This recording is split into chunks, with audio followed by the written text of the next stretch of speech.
Welcome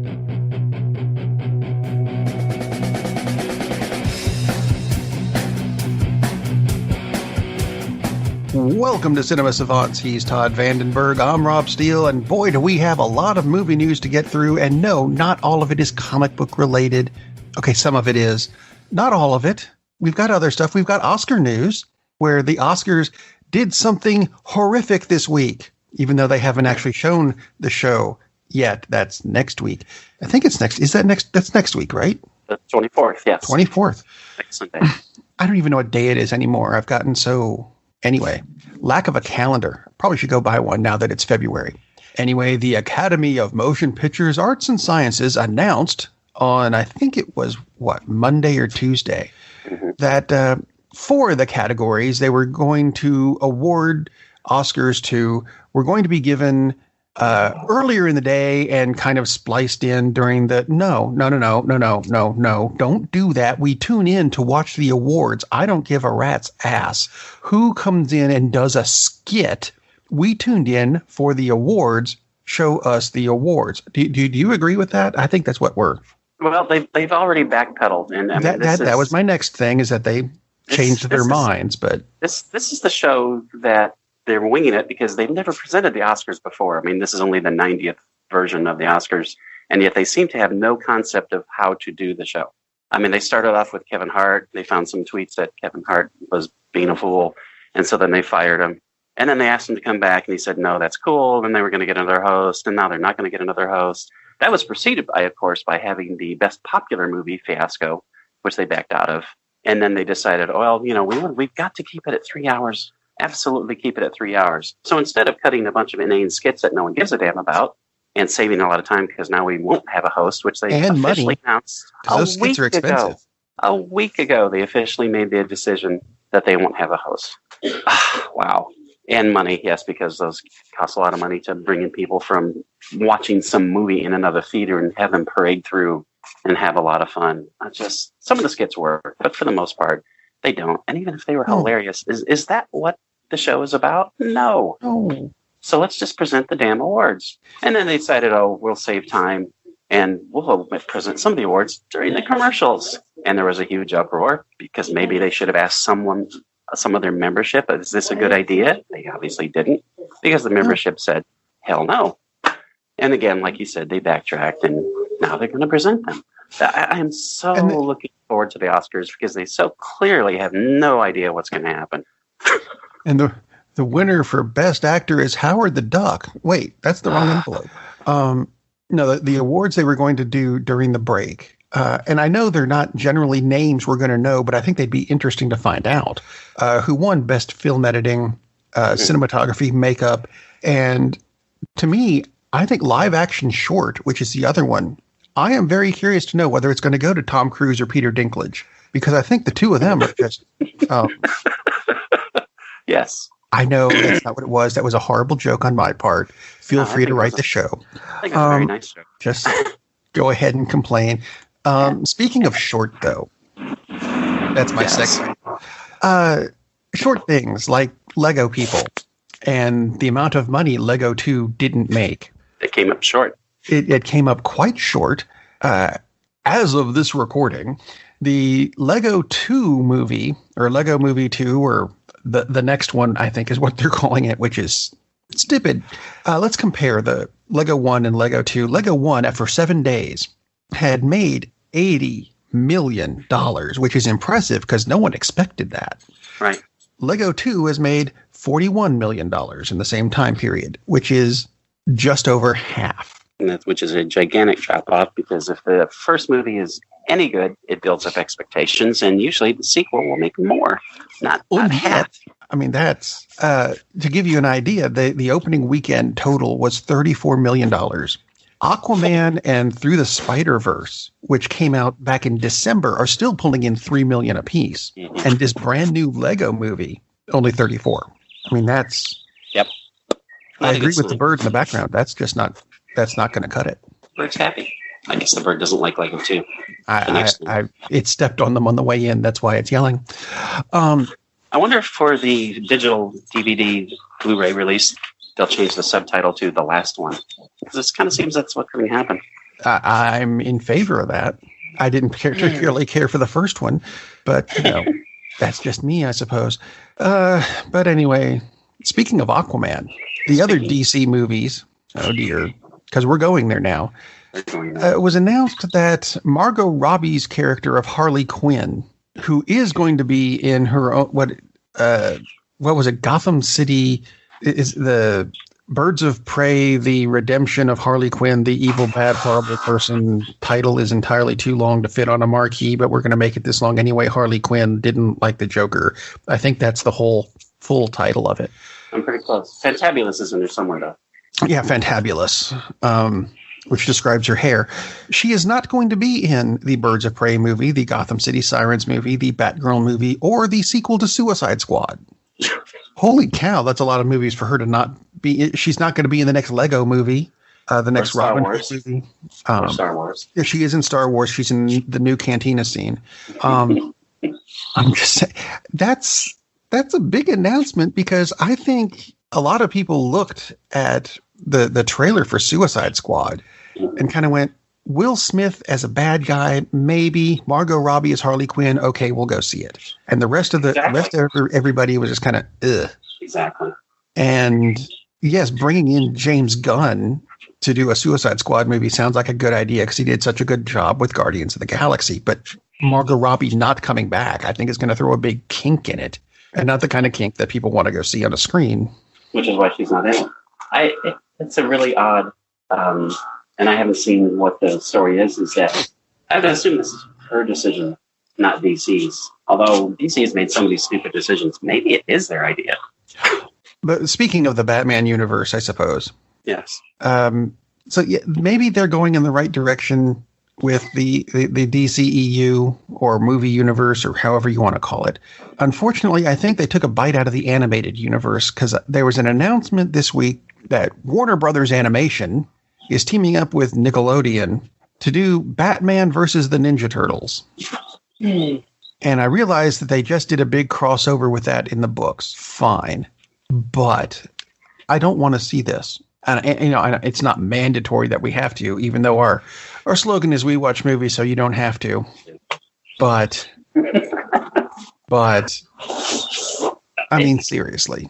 And it looks like it's done with the there was a really crap version of Batman, the Brave and the Bold. The Brave and the Bold version. Which was horrible. And that looks like what kind of animation they're using in this. That's very unfortunate. That is tragic. And I do not like it. Take it away. Take it away. Although there is some potential good Batman news. Which Batman we get? Yeah, it's because Ben Affleck officially stepped down, said, I'm not Batman anymore. All right. One of the names, I mean, a lot of people want John Hamm to do it, but they've said, no, he's too old for the character we're doing. So we have to go back a generation. Right. And a name that's popped up a lot is Robert Pattinson, whatever. Sparkly Vampire Boy. You know who I'm talking about. Vampire Boy. I do know who you're talking about. And I can see it kind of working, but I'm going to go one better because of a movie I watched in the past week and a half or so. And I think I found out why this other movie wasn't as good as we wanted it to be. Because I watched the new Robin Hood movie with Taron Egerton. Mm-hmm. I think Taron Egerton would make a good Batman / Bruce Wayne, partially because of the Kingsman stuff, but mainly because I'm watching this Robin Hood movie and thinking this is not Robin Hood, because they've kind of played with it, a lot of it. Mm-hmm. It's not Robin Hood. This is a medieval Batman we're watching. Interesting take. With Tim Minchin as Alfred, which I think would be awesome as well. But yeah, what do you think of Taron Egerton as Batman? I think I like that. I think that would work. A lot of times people are thinking it's like, oh, he's got to be physically, he has to fit the role physically. It's like, for most people, the best Batman is still Michael Keaton. Yeah. Is that who you would think of casting if Michael Keaton was 25 today? Not the first thing. I wouldn't have thought of it back then. They said, yes, Michael Keaton's going to be Batman. And I went, Mr. Mom / Beetlejuice? Really? Right. But it turned out to work. So definitely work. But I do. It's funny because you've been on the interwebs a few times, and you see all these names pop up. People suggesting, "Oh, what about this guy? What about this guy?" It's like Okay, clearly they have to be maybe 25, maybe 30 tops, and that's really pushing it because they're going to a younger version. Don't say John Hamm, which would be awesome. I think he'd be fantastic in both parts of the role, potentially the best one ever. Yep. But he's not going to play a 25-year-old version of him. I would hope not. So they could do the de-aging thing, but don't. Yeah, let's just say I get an actor that fits. And I don't like the fact that they say they want a name actor. Like, why? You don't need it. Get someone who, yeah, exactly. Do you need a name actor to go draw people to the theater for a Batman movie? That would be no. No. I didn't know who Christian Bale was, and I went. So, yeah. Or Christopher Reeve as Superman. It's like, at the time, no, didn't know. Exactly. So, no, you don't need a name actor, Warner Brothers. Just get the right actor. And this is kind of a name thing, because there's a series of, and yes, I know I said we're not doing a whole bunch of superhero stuff, just two more, just bear with us. A name switch for several TV shows has popped up this past week, because we all know about all the Marvel shows on Netflix that are dead now, which is unfortunate. Yes. And I didn't realize this, but did you know that Disney owns a majority of Hulu? And they have announced that we'll be happy to pick them up if you like. I did not realize that Disney had a majority stake in Hulu. I did see they own everything these days. Why not? Right. That Hulu was talking about picking them up. But again, we still have the thing that it's part of the contract that you got 2 years. Characters won't be touched for 2 years. So, but again, what's that to Disney? No, pocket change. Just like, okay, we'll buy that out. And they're still using Mickey Mouse after 500 years. I think we'll be fine.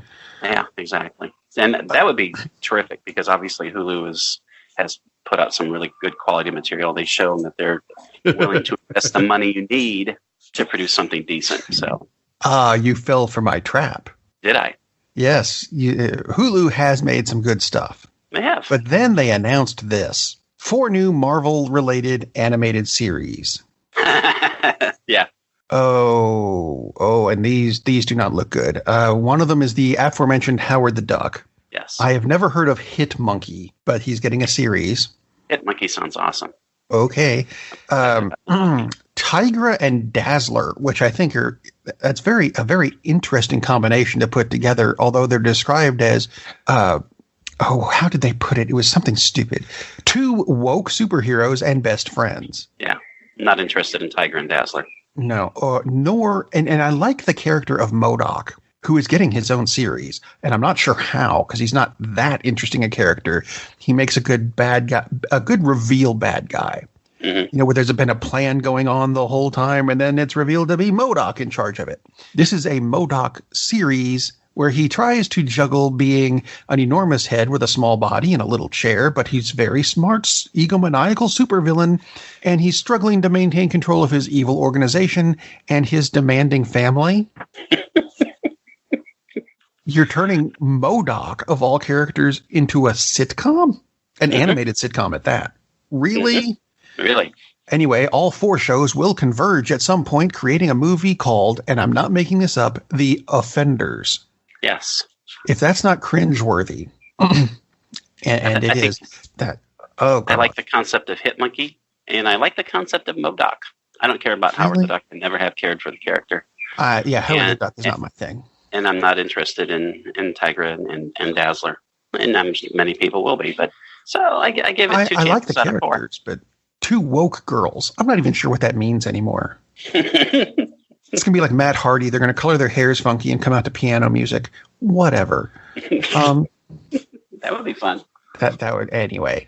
Moving on from the superhero stuff, for there are other things like Hasbro is teaming up with Paramount again to reboot the Power Rangers again, like they did. That was 2 years ago, if that? Just 2 years ago. Not even. Getting close to 2 years ago. And yet. I don't know that it needs to be rebooted again that quickly. Yeah, maybe just buried for a while. 20 years. Let it ferment or something. But keeping with the toy motif, and this was announced, late yesterday, I think, and I don't entirely understand this one. Mattel has announced that they're going to do 22 animated and live-action TV projects, including not including a new film. I'm not sure I can come up with 22 things that Mattel has. So, Well, what, Barbie, Hot Wheels, and... I was going to say, you've got a dozen Barbie movies. You've got half a dozen Hot Wheel movies, and then whatever else they can throw in there. Well, no, these are TV series. So each car gets its own series. Sure. Barbie, Skipper, Ken. No, Ken got divorced. Yeah, that's why he has his own show. Well, that's why he has his own show. It's kind of like it's not Robert Downey, Morton Downey. No, that's not who I'm thinking of. Jerry Springer. There we go. They all blur together in my head anyway. That's because they are all a blur. Anyway, speaking of divorces. Wow. Yeah, because it makes a lovely segue.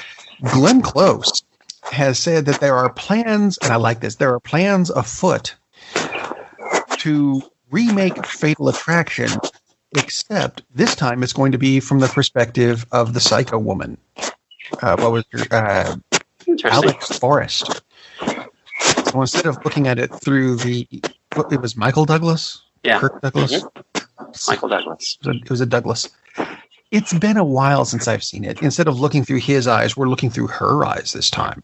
Mm-hmm. Which, I'll give him this, if you're going to remake something, at least change the perspective like that. So it's almost a good idea, but is it a good idea? I like that idea. I think it's a cool idea. I mean, like you said before about, giving things time. It's been, it's well over 20 years since Fatal Well, it Attraction, was right? 1987. Oh, there we go. 32 years. 2 years. So, yeah. And especially, I mean, how often, I'm shocked it hasn't been remade like 3 or 4 times anyway. Not that it hasn't, but I mean, as far as with that title and the plot specifics. But with a fresh perspective, that can be very interesting to see, okay, is she really psycho? Or is she just gotten stressed to the point where she sees this as her only action, the only course she can take because he's a manipulative SOB. So it'd be interesting. It has potential, and it does. So I'm all in favor of that. Something else I am rapidly becoming all in favor of is a movie that has gotten a cast, even though it's not coming out for a while, apparently. But the new and it's a remake as well. The new version of Dune. Yeah. They added 2 more cast members this week. Josh Brolin has been added as Gurney Halleck, and Jason Momoa is going from Aquaman to being Duncan Idaho. Fantastic. So, holy cow, adding to the list they've already got of like Rebecca Ferguson, Timothy Chalamet, Oscar Isaac, Dave Bautista is in. Oh, okay, that's a new one as well because I didn't notice that. I'm reading it off the list and then went, hang on a minute, I don't remember Bautista being part of this before. I don't either. He's playing Raban. We've got some pretty heavy hitters in this. Stellan Skarsgård as the Baron Harkonnen. I think this is, just on the cast, this is shaping up to be a good movie. It'd be very, very, very good indeed. Let's hope. And again, why isn't this a miniseries? And I know they've done that, but the book is only about 3 weeks long. Yeah, exactly. So it could quite easily be yet another miniseries, but it's going to be a 2-part movie, and that's fine. Yeah. That way we don't have to sit through the 17 hour? Is that what the last one, the final cut, ended up being? Because they kept adding stuff to it, and you kept going, I've seen this scene before. Yeah, they put it back in from the other camera angle about half an hour ago. Well, why are we watching it again? Because they wanted to cut it funny. So, very weird. Anyway, speaking of funny cuts, technically I suppose this is the last segment, but there's 4 parts to it, so give us some time. All right. You're enjoying the show anyway. We're going to talk about some trailers that have come out recently. Because we missed a couple of these. A couple of these were from the Super Bowl. Like the forthcoming live-action Aladdin movie, which frankly, I don't think it looked horrible until Will Smith showed up. And I love Will Smith. I do. I really do. And he's playing the genie, and he showed up looking all nice and blue and a little too... I know they're trying to make him buff for some reason. Mm-hmm. Not sure why. I don't remember the genie being buff before. He doesn't look buff. In this particular picture, he just looks kind of fat. He's chunky. Yeah, he's chunky. And I don't mean fat with a PH. I mean fat with a, abundance in places. Is that that's not a good look for him, is it? But I think it fits the character. I mean, obviously it's a genie, so it could be anything, but yeah, the genie was kind of chunky he was quite chunky, usually, in the cartoon. I think it's fine. It doesn't bother me in the least. I'm going to feel really bad if that actually is Will Smith's body, though. It's not a particularly great look for Will himself, but I mean, for the character, it's cool. Yeah, I think it makes him look less like Will and more like the genie. So I like it. I guess it does. Maybe it's just me. We'll see when there's more of because the teaser just kind of came out and went, "Hey, I'm Will Smith and I'm a genie," and cut. Kind of go, "Oh, okay, all right, whatever." One of the other trailers, and this one actually, I think this was also during the Super Bowl. A forthcoming biopic about J.R.R. Tolkien, where Nicholas Hoult is going to be playing the author of the Lord of the Rings series. Yes, and The Hobbit. It's the same guy. No, did you see that this week where someone was complaining online about, The Hobbit, it's just a ripoff of the Lord of the Rings. I'm like, no. Are you serious? Really? Really? Yeah, and that old guy that Kanye did the song with, that Paul McCartney guy, he's just along for... Anyway. I mean, seriously, if you're that ignorant, how did you figure out to access the internet? I don't know. Anyway, the Tolkien movie. Yes, the Tolkien. The movie is going to follow Tolkien about how he came up with the Lord of the Rings stuff and his time in, I think it was World War I. World War I, yeah. Yep. And his relationships and everything. It's a biopic. That's what it does. And it looks good. And it is I haven't seen the trailer, but it is a really interesting story. So, yeah. I just wonder, well, no, I know who's going to play, who the orcs are going to be, so never mind. Sorry. Well, actually, speaking of Tolkien and the orcs, Amazon announced that they're not rushing the new Lord of the Rings TV series. It'll be ready when it's ready, kind of like a Microsoft update. But that's a good thing. That's a good thing. Take your time, do it right. Exactly. I think that's a problem with a lot of the movies and TV shows is we need to have it out by this date. No, you don't. Put it out when it's done. Exactly. Kind of like the next trailer, which I know was a Super Bowl commercial, The Twilight Zone, which we had talked about before, and how we were looking forward to it until we saw the teaser and kind of went, really? Yeah, the teaser didn't really dissuade me from watching the series because I still have really high hopes for it because Jordan Peele not only is the executive producer, he's the on-screen host, which should be absolutely awesome, and he plays Rod fan. He does. And he's a huge fan of the show, so he gets his reason for doing the show is exactly what Serling's reason was, because he was restricted at the time from doing stories about what he thought was important, like social justice. And he couldn't come right out and do a story, so he made a lot of allegories about it. So we had The Twilight Zone. And Peele is doing it for the same reasons. He's going to do shows that have nice little subtle messages, maybe sometimes not too subtle, within the framework of this fantastic, weird dimension. That the teaser didn't show any of that, though. No. The teaser was just really bland, and I guess we were supposed to be shocked because here we are, we're watching the crowd at the Super Bowl, and then the lights kind of flicker, the screen flickers, and then the people are gone. And it probably would have worked if it had been an entertaining game, but because the game was so damn bad, nobody was really intensely focused on what was going on. Yeah, the crowd was cheering, but I don't remember them doing that during the game because there was nothing to cheer about. Yeah, it was more like people went for their sandwich breaks and bathroom breaks and stuff during the game and came back for the commercials. So it didn't really, you weren't like pulled out of the moment because there was no moment to be in. And it was just, okay, there's the door. That's kind of cool. And what he said was interesting, but just the trailer, the little teaser really absolutely didn't work. If the Saints had been there, would have been a different story altogether. A very different story indeed. I say that to make my wife happy. But I'm still super stoked about the Twilight Zone series because it just looks... I can't say it looks really good because we haven't seen anything, but it seems that it will be finally that we've got a worthy remake because this is the third reboot of the Twilight Zone.